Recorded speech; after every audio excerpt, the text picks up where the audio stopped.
2 കൊരിന്ത്യർ 11-16 മുതൽ 33 വരെ. ആരും എന്നെ ബുദ്ധിഹീനൻ എന്ന് വിചാരിക്കരുത് എന്ന് ഞാൻ പിന്നെയും പറയുന്നു. വിചാരിച്ചാലോ, ഞാനും അല്പം പ്രശംസിക്കേണ്ടതിന് ബുദ്ധിഹീനനെ പോലെയെങ്കിലും എന്നെ കൈക്കൊള്ളുവിൻ. ഞാൻ ഈ സംസാരിക്കുന്നത് കർത്താവിൻ്റെ ഹിതപ്രകാരമല്ല. പ്രശംസിക്കുന്ന ഈ അതിധൈര്യത്തോടെ ബുദ്ധിഹീനനെ പോലെ അത്രേ സംസാരിക്കുന്നത്. പലരും ജഡപ്രകാരം പ്രശംസിക്കയാൽ ഞാനും പ്രശംസിക്കും. നിങ്ങൾ ബുദ്ധിമാന്മാർ ആകയാൽ ബുദ്ധിഹീനരെ സന്തോഷത്തോടെ പൊറുക്കുന്നുവല്ലോ.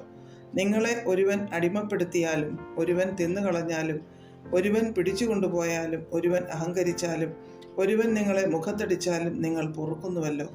അതിൽ ഞങ്ങൾ ബലഹീനരായിരുന്നു എന്ന് ഞാൻ മാനം കെട്ടു പറയുന്നു. എന്നാൽ ആരെങ്കിലും ധൈര്യപ്പെടുന്ന കാര്യത്തിൽ ഞാൻ ബുദ്ധിഹീനനായി പറയുന്നു, ഞാനും ധൈര്യപ്പെടുന്നു. അവർ എബ്രായരോ, ഞാനും അതെ. അവർ ഇസ്രയേല്യരോ, ഞാനും അതെ. അവർ അബ്രഹാമിൻ്റെ സന്തതിയോ, ഞാനും അതെ.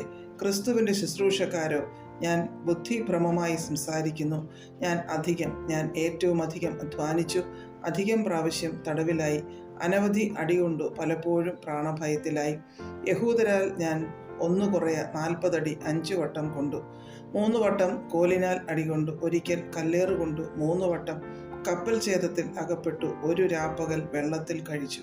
ഞാൻ പലപ്പോഴും യാത്ര ചെയ്തു. നദികളിലെ ആപത്ത്, കള്ളന്മാരാലുള്ള ആപത്ത്, സ്വജനത്താലുള്ള ആപത്ത്, ജാതികളാലുള്ള ആപത്ത്, പട്ടണത്തിലെ ആപത്ത്, കാട്ടിലെ ആപത്ത്, കടലിലെ ആപത്ത്, കള്ള സഹോദരന്മാരാലുള്ള ആപത്ത്, അധ്വാനം, പ്രയാസം, പലവട്ടം ഉറക്കിളപ്പ്, പൈതാഹം, പലവട്ടം പട്ടിണി, ശീതം, നഗ്നത എന്നീ അസാധാരണ സംഗതികൾ ഭവിച്ചതുകൂടാതെ എനിക്ക് ദിവസേന സർവ്വസഭകളെയും കുറിച്ചുള്ള ചിന്താഭാരം എന്ന തിരക്കുമുണ്ട്.